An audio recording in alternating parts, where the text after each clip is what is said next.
Hello, I'm Holly, and today I'm going to be giving you some C random book recommendations. Basically, I've generated some random words and then I'm giving you book recommendations based on those words. And this time we're looking at C words, so words that begin with the letter C. I have done A and B, and I will leave my links to those two videos in the description if you're interested. But I think this is a very fun way to talk about a lot of books that I enjoy, because obviously these books are from vastly different genres, but I still want to talk about them.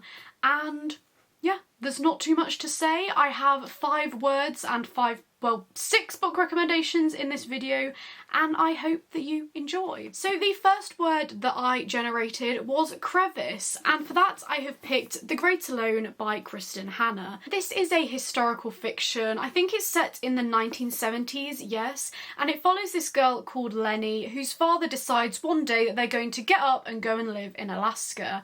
Now this is incredibly dangerous if you're not prepared. The winters are incredibly harsh. You have to do a lot of preparation for those harsh winters to try and protect yourself against dangerous animals and stuff like that. But really the main danger to Lenny and her mother is her father. So her father was a prisoner of war in, I think, the Vietnam War, yes, and because of this he has a lot of, I guess, PTSD. He's an alcoholic, he gets very aggressive, and this book is about domestic abuse, domestic violence. And you're also following Lenny as she's growing up, as she's becoming a woman, and obviously the things that come along with that. There is a romance plotline in this that I really enjoyed, but it's really about Lenny and her mother, and I think if you are looking for a book about a mother-daughter relationship, I think that you might really enjoy this one.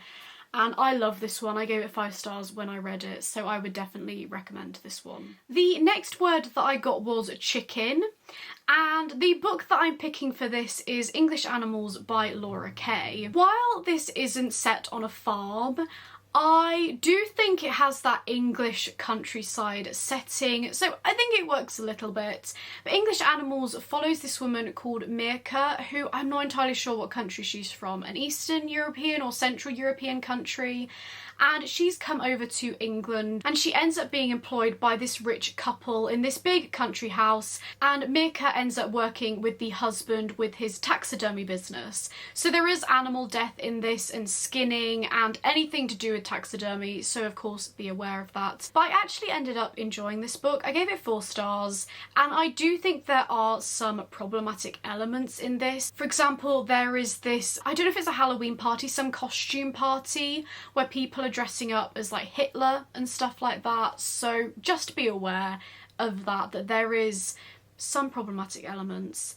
But as a whole, I really enjoyed this one. This book is essentially an examination of rich middle-class British society. Obviously Mirka is coming from another country. She is witnessing all these Britishisms or whatever, and I really loved that examination of British culture. Obviously I am British, and the character relationships in this are incredibly complex. Our main character and the wife do start having some feelings for each other, and obviously there's the whole affair thing, and it's just very complex. And I don't think too many people talk about this one. It is more literary maybe, but I would definitely recommend giving it a go if it sounds like something you might enjoy. The next word I had was company, and for that I've picked Station 11 by Emily St. John Mandel. Please ignore this battered copy, I got it used.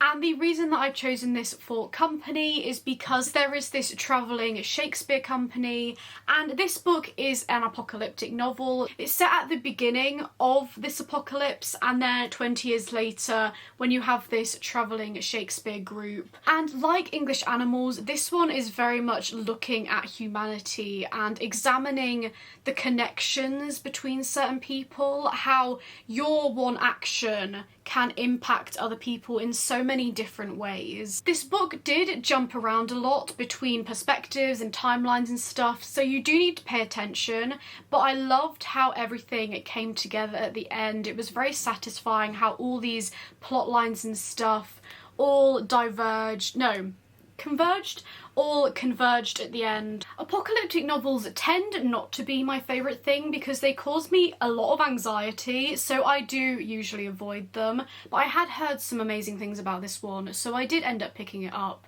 And I think the reason that I ended up really enjoying this one is because it was very hopeful. It wasn't this... I mean, it was this dreary, awful world, this awful future, but it was also about how humans can come together and how that there is hope, that if 99% of the world did die, that it wouldn't be the end of the world. That it wouldn't be... No, it would be awful, wouldn't it? What am I trying to say? People could survive and society could rebuild, and I think that was a very great conversation that this book had. For me, this was also quite a quick read, and if you haven't picked it up, I know that a lot of people have, a lot of people really love it, but if you haven't picked it up, maybe give this one a go. The fourth word that I got was cabin, and for this I'm going with Binti by Nnedi Okorafor. So a lot of this book is set in a cabin on a spaceship. This follows this girl called Binti, who is the first person from her community who is going to this intergalactic university, and it's very much looking at how different cultures and stuff can come together and the differences between different cultures. And this is a novella, it's very short, and I did really enjoy this one. I think I gave it 4 stars, but I would really like to reread it if I was going to continue with the series, which I do want to do, because I don't remember too much. I loved Binti as a main character. She has a very strong voice, which I always love in a book. I love when you can definitely be like, yes, that is Binti, that is her character. And this is definitely one that I would recommend. And then the last word was candle, and for this I thought that I would pick a couple of atmospheric reads. I couldn't decide between these two. So the first one is Catherine House by Elizabeth Thomas. This is an adult thriller kind of thing. It's very weird, and it follows this girl who goes to this prestigious school, and when you decide to go to Catherine House, you basically have to cut off from the rest of the world for 3 years. So you can't really contact your family or your friends, you don't have any access to computers or phones, so you don't really know what's going on in the rest of the world. And our main character at the beginning of the novel is very apathetic, and she really doesn't care about what's going on, but there are these cultish elements, there's some strange going-ons in the Catherine House, and I did end up really enjoying this one. I gave it 4 stars, and I don't think it's going to be for everyone. It has a very fragmentary style. Each of the little bits are kind of snapshots rather than this continuing narrative. And I actually really enjoyed that. It was quite different from other books that I've read, but something that I really enjoyed about this was the atmosphere. It was very spooky and ominous, and throughout the whole novel there is this tension in the background. You don't really know what's going to happen. And I ended up really, really enjoying that one. So I don't know if you'd love it, but if you do like dark academia, I definitely recommend checking that one out. And then also another book that I think fits this atmospheric kind of prompt is Popkin Stubs by Sophie Green. This is a middle grade, so it's very different from Catherine House, but it follows this young girl called Lil Popkin, who is a wannabe reporter. She wants to find her next scoop, and she ends up stumbling across this boy called Nnedi, and maybe he is her next scoop.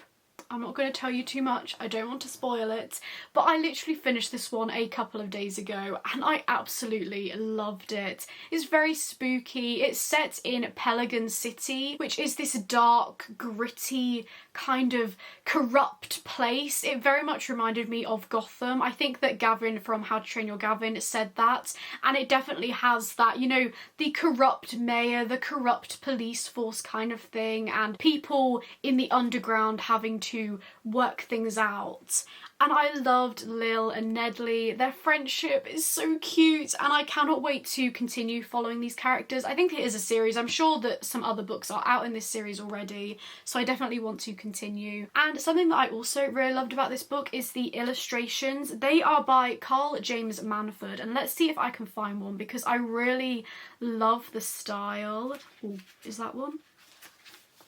So for example, that's one of them. I don't know if you can see, but it has this dark, what's it called, noir style that I really enjoy and I think really complemented the story. You also have this grumpy old detective called Abe, and I really loved how he contradicted Lil. Obviously she's this young, excited reporter and he's just like done with it. He doesn't want to be involved anymore.